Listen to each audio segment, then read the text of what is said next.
Bus ಅಪಘಾತ, ಗಾಯಗೊಂಡಿದ್ದ KSRTC bus ಚಾಲಕ ರಾಜು ಭೋಜೆ ಚಿಕಿತ್ಸೆ ಫಲಿಸದೆ ಸಾವು.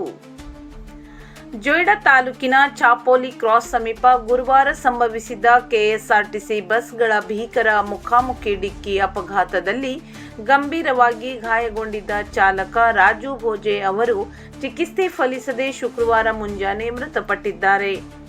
ಅಪಘಾತದ ಬಳಿಕ ಅವರನ್ನು ತುರ್ತುವಾಗಿ ಬೆಳಗಾವಿಯ ಕೆಎಲ್ಇ ಸೊಸೈಟಿ ಆಸ್ಪತ್ರೆಗೆ ದಾಖಲಿಸಲಾಗಿತ್ತು. ಆದರೆ ತೀವ್ರ ಗಾಯಗಳ ಕಾರಣ ಚಿಕಿತ್ಸೆ ಫಲಕಾರಿಯಾಗಲಿಲ್ಲ.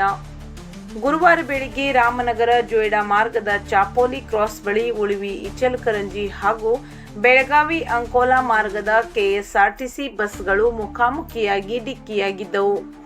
ಅಪಘಾತ ಸಂಭವಿಸಿದ ವೇಳೆ ಬೆಳಗಾವಿ ಅಂಕೋಲಾ ಬಸ್ನಲ್ಲಿ ಜೊಯ್ಡಾಕ್ಕೆ ತೆರಳುತ್ತಿದ್ದ ವಿದ್ಯಾರ್ಥಿಗಳು ಸೇರಿದಂತೆ ಹೆಚ್ಚಿನ ಸಂಖ್ಯೆಯ ಪ್ರಯಾಣಿಕರು ಇದ್ದರು ಎನ್ನಲಾಗಿದೆ.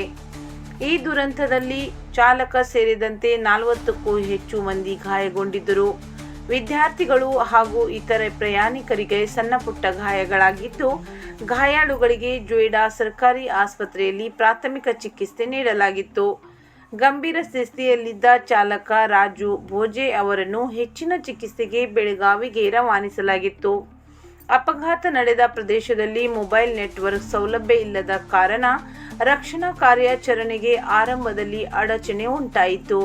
ಕೆಲ ಪ್ರಯಾಣಿಕರು ಸಮೀಪದ ಗುಡ್ಡ ಏರಿ ತುರ್ತು ಸೇವೆಗಳಿಗೆ ಮಾಹಿತಿ ನೀಡಿದ ಬಳಿಕ ಆಂಬ್ಯುಲೆನ್ಸ್ ಹಾಗೂ ರಕ್ಷಣಾ ತಂಡಗಳು ಸ್ಥಳಕ್ಕಾಗಮಿಸಿ ಗಾಯಾಳುಗಳನ್ನು ಆಸ್ಪತ್ರೆಗೆ ಸಾಗಿಸಿದವು. ಚಾಲಕರ ಸಾವಿನಿಂದ ಪ್ರಕರಣ ಮತ್ತಷ್ಟು ಗಂಭೀರ ಸ್ವರೂಪ ಪಡೆದುಕೊಂಡಿದ್ದು, ಅಪಘಾತದ ನಿಖರ ಕಾರಣ ಕುರಿತು ಸಂಬಂಧಿತ ಅಧಿಕಾರಿಗಳು ತನಿಖೆ ಮುಂದುವರಿಸಿದ್ದಾರೆ.